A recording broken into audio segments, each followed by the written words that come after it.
Good morning sir. आमच्या प्रोजेक्टचं नाव integrated farming. Integrated farming म्हणजे एकात्मिक शेती. शेतीवर सगळं अवलंबून आहे हे. जसं की शेतीमध्ये आपण उत्पन्न घेऊ शकतो, शेतीपासून हे उत्पन्न घेऊ शकतो. जसे की शेतीत खाद्य टाकून काऊनला आपण काय करू शकतो, खाद्य टाकून त्यांच्यापासून 3 प्रकारचे उत्पन्न घेऊ शकतो.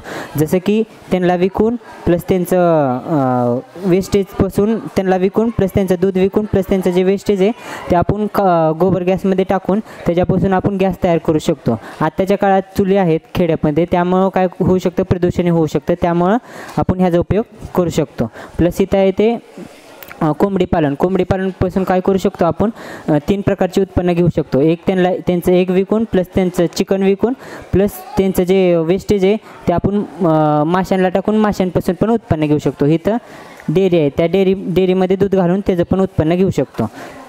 इथं आहे ते सोलार प्लॅन्टपासून काय करू शकतो आपण, सगळीकडे लाईट जनरेट करू शकतो. आपल्याला जेवढी अवेलेबल आहे तेवढीच लाईट घेऊ शकतो. बाकीची राहिलेली लाईट आपण विकून त्याचं पण उत्पन्न घेऊ शकतो.